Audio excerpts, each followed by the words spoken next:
Sa loob ng septic tank, natagpo ang patay ang isang ginang na halos isang linggo na ang hinahanap ng kanyang pamilya sa Angeles, Pampanga. Person of interest ang kanilang family driver. Live mula sa Pampanga, nasa tayo ng balitang yan, si Gary De Leon. Gary, saan nakita ang bangkay? Cheryl, sa sarili nilang bakuran matapos ang halos isang linggong pag-aanap sa isang babaeng nawawala dito sa Angeles, Pampanga, natagpuan na nga ito. Person of interest ngayon ang kanilang family driver na sinasabing huling kasama ng biktima. February 12 nang i-report ng kanyang mga anak sa mga pulis na nawawala ang kanilang ina na si Maria Teresa Mama sa Angeles, Pampanga. Sa pagre-review sa mga kuha ng CCTV, nakita pa na pumasok sa driveway ng compound ng pamilya Mama ang puting MPV ni Teresa noong gabi din ng February 12. Kasama umano ni Teresa noon ang family driver nilang si Emmanuel Tolentino.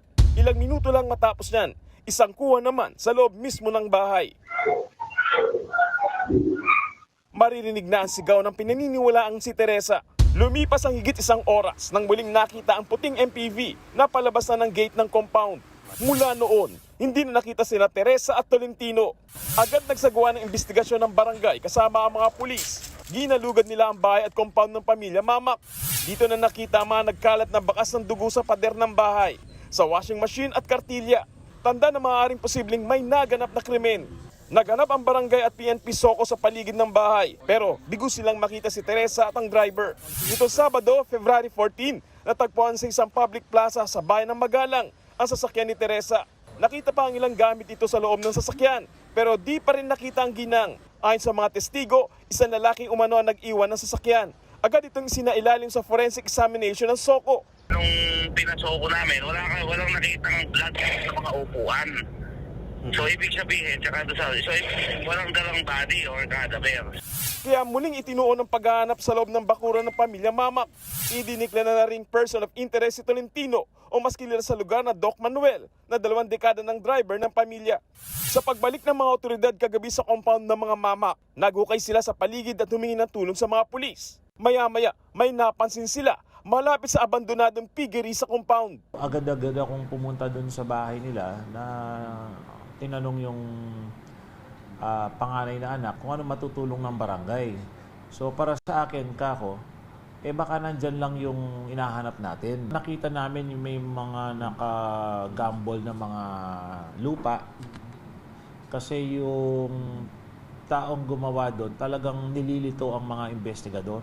Dito na nadiskubreng inihulog sa septic tank ng piggery na may 6 na talampakang lalim ang katawan ni Teresa. Tinabunan rin ito ng mga kaning baboy at mga damo at tila sadyang inayos para hindi makita.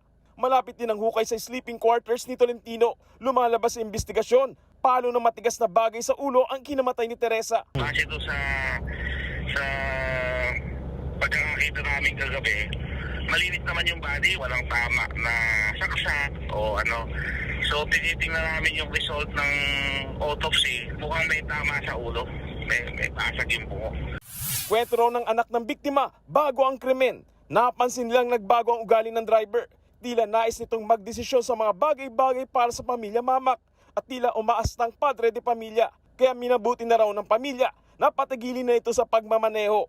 Pumanaw na rin kasi ang mismong amo ni Tolentino na barangay captain at asawa ni Teresa na si Rodelio Mamak. Pero sa kabila nito, nag-volunteer daw si Tolentino na manatili sa serbisyo kahit wala ng sweldo.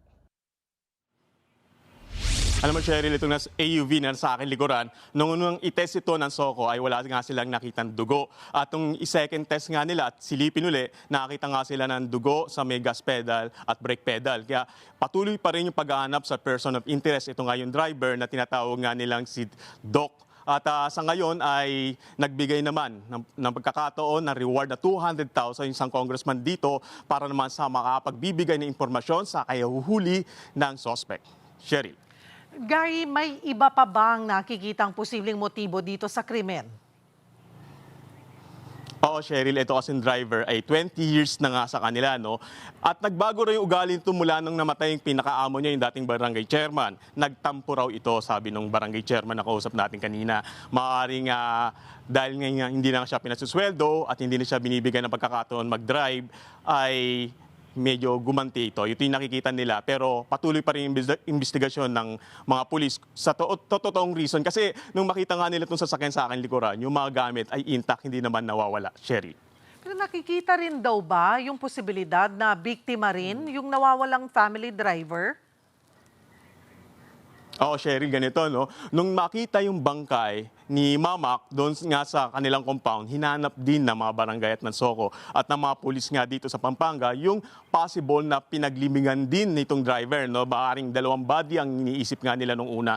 Pero dahil nasuyod na nila at nahukay na yung lahat ng pwedeng pagtaguan, nananatili pa rin sa ngayon na person of interest yung driver dahil sa bigla nga itong nawala kasama yung AUV na siya lang naman ang nagmamaneho. Cheryl. Wala bang kamag-anak, pamilya, itong tinatawag na si Doc na kanilang family driver for the past 2 decades? Oo. Cheryl, itong driver ay galing daw to ng Pangasinan. Kinuha ito ng barangay chairman, yung dati niyang amo. At from the past 20 years, wala namang kamag-anak. Itinuring nga nitong driver na pamilya niya na itong mga biktima. No? At dahil nga sa pagturing niya at pagmamahal niya dito, nung nagkasakit nga si chairman, siya pa yung nagsanla ng kanyang lupa doon sa Pangasinan para namang ipagamot dito sa chairman na nasawi nung nakaraang taon. Pero dahil nga nawalan na ito ng trabaho at tila pakiramdam daw niya ay hindi na siya importante sa pamilya. At nagiging ano na raw problema na rin ng pamilya itong driver dahil siya na yung nasusunod doon sa pamilya. Akala niya kasi siya na yung padre de pamilya. Ito yung mga kwento ng kaanak at ito rin yung kwento ng barangay chairman ngayon na akala kasi ng driver siya na yung padre de pamilya at siya dapat na masunod. Pero dahil sa ganung sitwasyon ay pinaalis siya ng pamilya kaya medyo nagtatampo. Pero kahit pinaalis binigyan siya ng pagkakataon tumira doon sa piggery na pinili niya rin na doon na mag-stay doon sa abandon na piggery. Cheryl. Maraming salamat, Gary De Leon. Mga kapatid, Cheryl Cosing po. Maging maalam at may pakialam sa mga napapanahong issue at headlines. Mag-follow at mag-subscribe na sa social media pages ng News 5.